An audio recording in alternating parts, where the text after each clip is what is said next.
386 పంచాయత్స్ దెబ్బతిన్నాయి. అలాగే ఇంకొకటి ఏంటంటే ఇప్పుడు చూస్తే మనకి ఈ పరిస్థితులు ఎదుర్కోవడానికి చాలామంది ఏమంటుంది డైరెక్ట్ పంచాయతీల మీద ఏదైనా చేయమంటే నాకు ఒకటే అనిపించింది. నాకు పంచాయతీరాజ్ శాఖ మంత్రిగా కూడా నాకు ఎక్కువ బాధ్యత ఉంది నాకు. సో నాకు నిన్న ఇచ్చిన ₹1,00,00,000 నాకు చూస్తే నాకు ఎట్లా వెళ్ళాలని అనిపించినప్పుడు ప్రత్యేకించి నేను క్షేత్రస్థాయిలో ఈరోజు అందరితో మాట్లాడుతున్నా ఒకటే అనిపించింది. ఇంకా చెయ్యాలి, దీనికి ఇంకొంచెం నా వంతు సహాయం సరిపోవట్లేదు, ఇంకా చేయాలనిపించింది. సో దాదాపు 400 పంచాయతీలు అనుకుంటే నేను ఒక్కొక్క పంచాయతీకి వ్యక్తిగతంగా నా తరపు నుంచి ₹1,00,000 డైరెక్ట్ పంచాయతీకి వెళ్ళేలాగా ఎలాగ ఉండాలి అనేది అనుకుంటున్నాను. దాన్ని ఆ మోడాలిటీస్ ఏంటనేది ప్రిన్సిపల్ సెక్రటరీ గారి దృష్టికి ఇందాక మాట్లాడాను.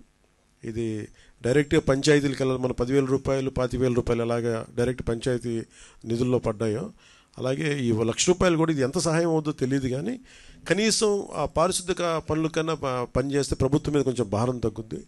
ఆ ప్రభుత్వం ఉన్న డబ్బు కనీసం కొంత ఒక రోడ్డుకి పనిచేస్తే. సో నా సైడ్ నుంచి నేను ఇచ్చే 400 పంచాయతీలకి ఈ ₹1,00,000 చొప్పున కనీసం పారిశుద్ధ్య పనులకు కొంచెం సహాయకారిగా ఉంటుంది అనేది. అలాగే మన పక్క రాష్ట్రం, మన సోదర రాష్ట్రం అయిన తెలంగాణకు కూడా నేను ₹1,00,00,000 నిధిని నేను విరాళంగా ప్రకటిస్తున్నాను. తెలంగాణ గౌరవ ముఖ్యమంత్రి శ్రీ రేవంత్ రెడ్డి గారికి నేనే స్వయంగా అందజేస్తాను. ఎందుకంటే ఇది కష్టాలు వచ్చినప్పుడు మనందరం ఒకరికొకరు చేదోడు వాదోడుకుంటాం.